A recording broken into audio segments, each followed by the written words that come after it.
This is a Roman drinking cup. It is 1600 years old.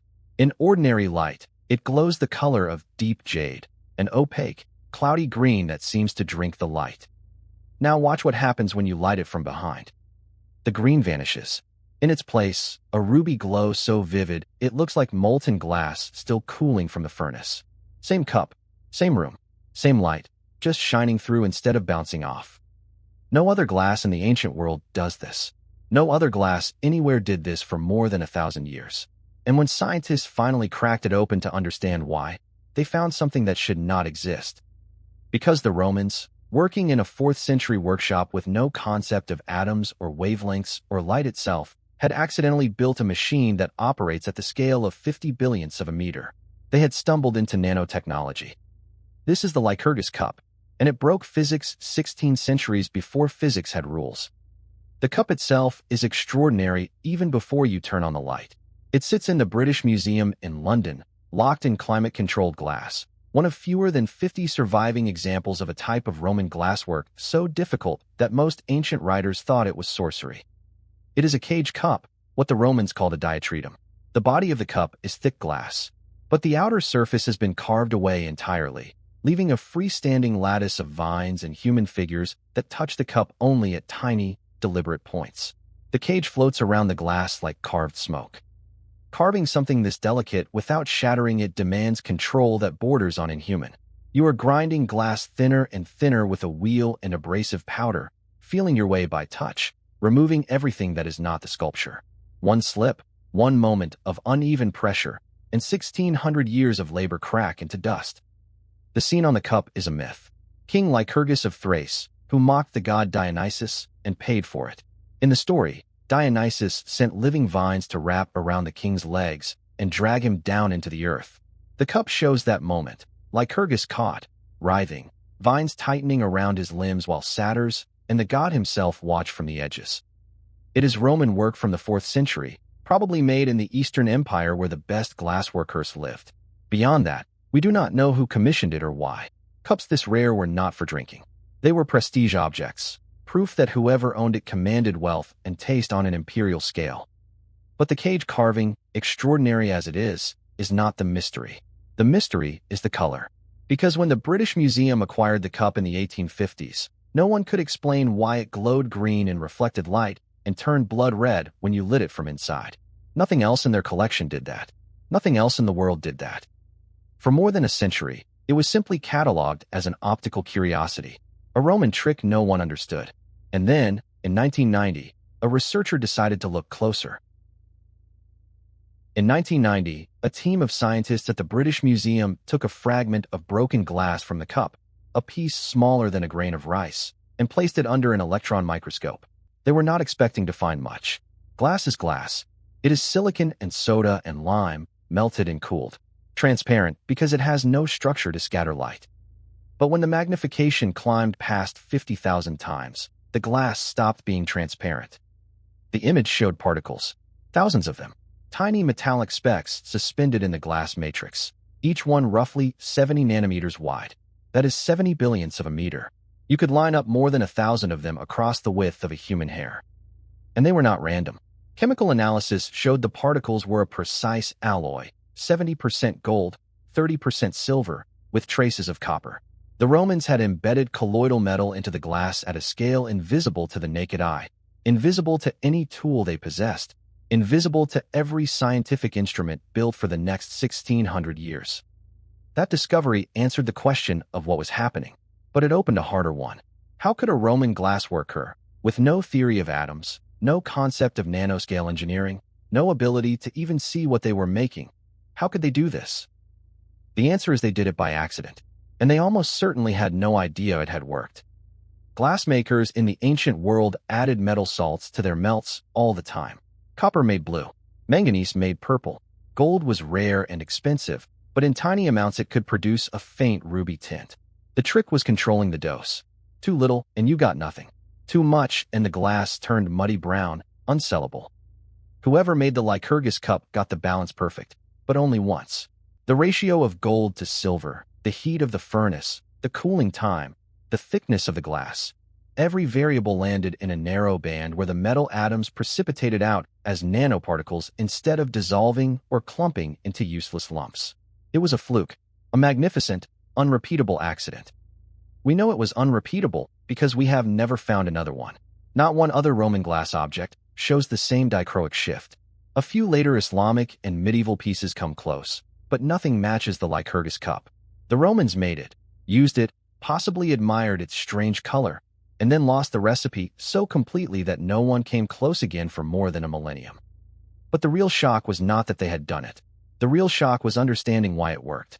Because the physics behind the color shift would not be described in any textbook until the 21st century. The effect is called surface plasmon resonance, and it only happens when metal particles are small enough that they stop behaving like metal. At the nanoscale, the free electrons in gold and silver do not flow like a current. They slosh. When light hits a nanoparticle, the electromagnetic wave pushes the electron cloud back and forth, and the cloud starts to oscillate at a resonant frequency, like ringing a bell with a specific pitch. That oscillation absorbs certain wavelengths of light and scatters others. Which wavelengths depends on the size of the particle, the metal it is made of, and the material around it. Change the diameter by 10 nanometers, and the color shifts. 70-nanometer gold-silver particles in glass absorb blue and green wavelengths and scatter red. So when you light the Lycurgus cup from the front, the nanoparticles intercept the incoming white light, pull out the red, and scatter it back to your eyes as green. The red gets trapped inside, bouncing between particles until it fades. What you see is jade. But when you light the cup from behind, the geometry flips. Now the white light is passing through the glass, and the only wavelengths that make it all the way out are the ones the nanoparticles do not absorb. Blue and green get eaten. Red slips through, amplified by forward scattering. The cup glows ruby. Same particles, same light. Two completely different colors, depending only on the direction the photons are traveling. It is not a trick. It is quantum physics written in gold. And here's what makes it stranger. The effect is not just decorative. The same plasmonic resonance that changes the color of the Lycurgus cup is now the foundation of an entire field of technology. Because nanoparticles tuned to specific wavelengths can detect molecules. When a target chemical binds to the particle's surface, it shifts the resonance frequency and changes the color of scattered light. That shift is measurable, precise, fast. Today, plasmonic sensors detect everything from glucose in blood to explosives in airport security to single cancer cells in a biopsy. The same physics the Romans stumbled into 1600 years ago by melting gold into glass now saves lives, finds bombs, and reads the chemistry of the human body in real time. You have probably used one yourself. Every home pregnancy test relies on gold nanoparticles changing color when they detect a hormone. The Lycurgus cup and a drugstore test strip are solving the same problem, using nanoscale metal to turn invisible chemistry into visible light. The Romans had no idea, but they built it anyway. So how did they do it? Not the physics, we have covered that. The engineering, the actual steps. Because understanding why something works and being able to make it work are not the same thing. We know the Romans added gold to glass in the form of gold chloride, a chemical compound dissolved in water. The glassmaker would have mixed it into the molten batch while the furnace was roaring, stirring it in with an iron rod, then poured the glass into a mold or gathered it onto a blowpipe. As the glass cooled, the gold chloride broke apart. Some of it stayed dissolved. Some of it precipitated out as metallic atoms. And if the cooling rate and the temperature and the concentration were exactly right, those atoms clumped together into nanoparticles instead of forming visible flecks. But here's the problem. The Romans had no thermometers, no way to measure particle size, no method to test the glass until it was cold and finished. Every variable was a guess. Furnace heat depended on the quality of the charcoal and the skill of the stoker. Cooling rates depended on the thickness of the mold and the temperature of the room. Gold concentration depended on eyeballing a liquid. Getting it right once was hard. Getting it right twice, deliberately, with intent, would have required controlled experiments across dozens of batches, tracking every change, recording every result. That kind of methodical to-lag science would not exist for another 1500 years. So the Lycurgus cup stands alone. No prototypes, no production run, no other examples. Just one perfect shot that landed in the dark and stayed there. And that isolation tells you something important about ancient knowledge. It shows you that brilliance does not always propagate, that a craftsman can touch something extraordinary and then die without passing it on, because he did not understand what he had done well enough to teach it. The cup survived. The knowledge did not. We see this again and again in the ancient world. Greek fire, the Byzantine incendiary weapon, lost. Damascus steel, with its carbon nanotube structure, lost. Roman concrete that could set underwater and lasted 2,000 years, lost, and only recently reverse-engineered. The Lycurgus Cup is not an anomaly. It is the rule. And there is a bitter poetry in that, because the cup depicts a man being dragged down by forces he cannot escape. Lycurgus fought the gods and lost. The glassmaker who made the cup fought entropy and time, and lost too. His name is gone. His workshop is gone. His technique is gone. Only the object remains, glowing in a museum, proof of what was briefly possible and then forgotten.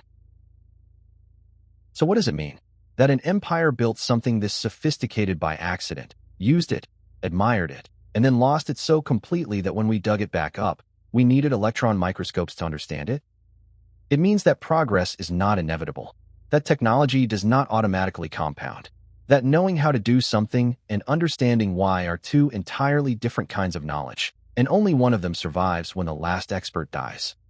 The Romans could build the Lycurgus Cup, but they could not explain it. So when the workshop closed, the knowledge evaporated.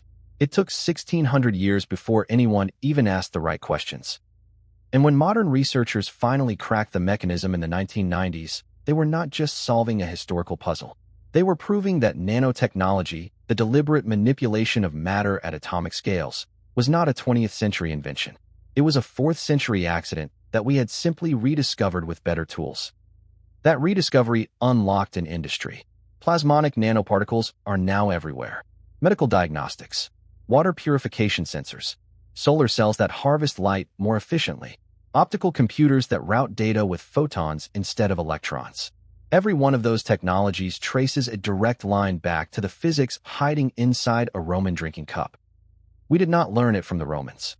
We learned it despite them, because they never wrote it down, never taught it, never understood that what they had made was anything more than pretty glass. But once we saw it, once we knew it was possible, the path forward became clear.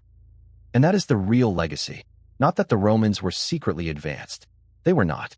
They were brilliant craftsmen working at the edge of their materials, and every so often, the edge of their materials touched something deeper, a physical law that would not be named for 16 centuries. The cup is a reminder that nature does not care about your theories.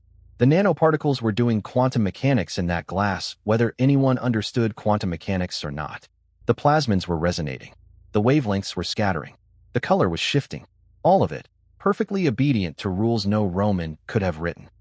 Which makes you wonder, what are we making right now, today, that works, but that we do not fully understand? What technologies are we using that operate on principles we have not named yet?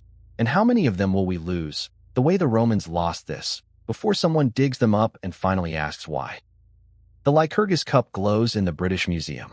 It has glowed for 1,600 years, and every time the light shifts, it is still doing something no one in the ancient world could explain.